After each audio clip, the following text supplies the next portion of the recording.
எனக்காக மரித்தீரல்லோ, உம்மை ஸ்தோத்தரித்து பாடிடுவே.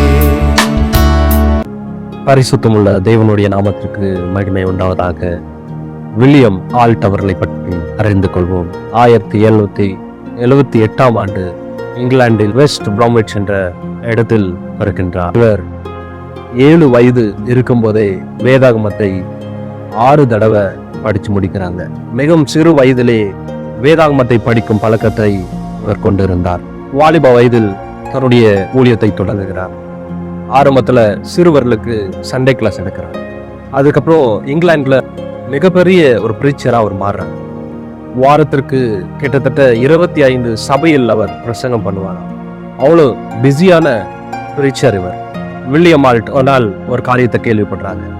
ஸ்ரீலங்கால இயேசு கிறிஸ்துவின் ரட்சிப்பை அறிவிக்கிறதுக்கு யாருமே இல்லை அப்படின்னு சொல்லிட்டு கேள்விப்படுறாங்க. உடனே இந்த இங்கிலாந்துல நிறைய பிரீச்சர் இருக்காங்க, இங்க நம்ம இயேசு கிறிஸ்துவை பற்றி அறிவிக்கிறத விட ஸ்ரீலங்கால இப்போ இயேசு கிறிஸ்துவை பற்றி அறிவிக்கலாம் அப்படின்னு சொல்லிட்டு அவருடைய மிஷினரி ஸ்தாபனத்துக்கு ஒரு லெட்டர் எழுதுறாரு. அந்த மிஷினரி ஸ்தாபனம் என்ன சொல்லுச்சு அப்படின்னா, நீங்க திருமணம் செஞ்சு கொண்டாதான் அந்த இடத்துக்கு நான் உங்களை அனுப்ப முடியும். மிஷினரி ஸ்தாபனம் அவருக்கு சொன்னாங்க. உடனே இவர் தேவ சமூகத்தில் அதற்காக ஜெபிக்கிறாரு. அப்புறம் சாரா என்ற ஒரு பெண்மணியை இவர் திருமணமும் செஞ்சுக்கிறார். திருமணம் நடந்த பிறகு ஒரு 5 நாள்ல இவர் ஒரு காரியத்தை கேள்விப்படுறாரு. ஸ்ரீலங்காக்கு ஒரு கப்பல் வந்து புறப்பட போகுது அப்படின்னு சொல்லிட்டு இவர் கேள்விப்படுறாரு. இவர் கேள்விப்பட்ட உடனே மனைவியை அழைத்து கொண்டு தன்னுடைய ஊழியத்தின் தரிசனத்தை நிறைவேற்ற போறாங்க.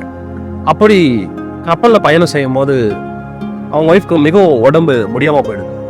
அப்போ கூட இருந்து வில்லியம் ஆல்ட் அவர்கள் அவருடைய ஒய்ஃபை பார்த்துக்கிறாங்க. அந்த கப்பல்ல இருந்த மருத்துவர் ஒருத்தர் சிகிச்சை கொடுக்குறாங்க. சிகிச்சை பலனின்றி அவங்களுடைய ஒய்ஃப் வந்து இறந்து போயிடுறாங்க. அந்த டைம்ல மிகவும் கஷ்டப்படுறாரு வில்லியம் ஆல்ட். இருந்தாலும் தேவனுக்காக அவருடைய தரிசனத்தை நிறைவேற்ற வேண்டும் என்று சொல்லி அவருடைய ஒய்ஃபை வந்து கடல்லே வந்து புதைச்சிடுறாங்க. அந்த படகுல இருந்த இன்னொரு மிஷினரியும் இறந்து போயிடுறாங்க. இப்படி பல சூழ்நிலைகளிலும் பிரச்சனைகளிலும் வேதனையிலும் அவர் ஸ்ரீலங்காக்கு வந்து இறங்குறாரு. இறங்கின உடனே அவருடைய மனநிலையை கொஞ்சம் நம்ம யோசிச்சு பார்க்கணும்.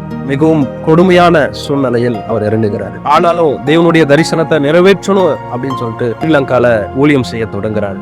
அந்த இடத்துல இவருக்கு மொழி தெரியாதனால தேவ சமூகத்தில் அமர்ந்து ஜெபித்து 2 மாதங்களிலே தமிழை எழுத பேச கற்றுக்கொள்ளுகிறார். அதுக்கப்புறம் அவருடைய ஊழியத்தை தொடங்குகிறார். இவருக்கும் உடல்நிலை மிகவும் மோசமா ஆயிடுது. இவருடைய ஊழிய நாட்கள் 8 மாதம் தான் ஸ்ரீலங்கால. இந்த 8 மாதத்துல இவர் என்ன செய்யறாரு அப்படின்னா, ஓயாம உழைக்கிறாரு. ஒரு நாளைக்கு 20 மணி நேரம் உழைத்தார் என்பதை வரலாறு நமக்கு சொல்லுகிறது.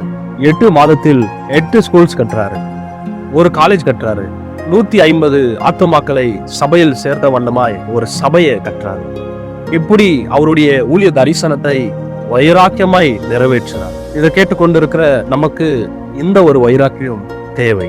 தேவனுடைய சித்தத்தை நிறைவேற்ற இப்படிப்பட்ட வைராக்கியத்தை நாம் அடைய வேண்டும்.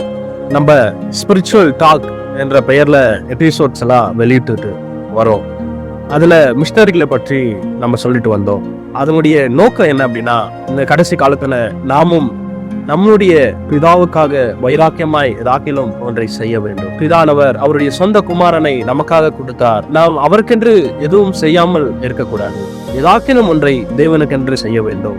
ரட்சிக்கப்பட்ட ஒவ்வொரு ஆத்துமாக்களும் தேவனுக்கென்று ஊழியம் செய்ய வேண்டும். அதை தேவன் எதிர்பார்க்கிறார்.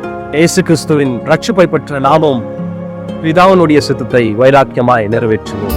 எனக்காக அடிக்கப்பட்டீ, எனக்காக ரத்தம் சிந்தினீ,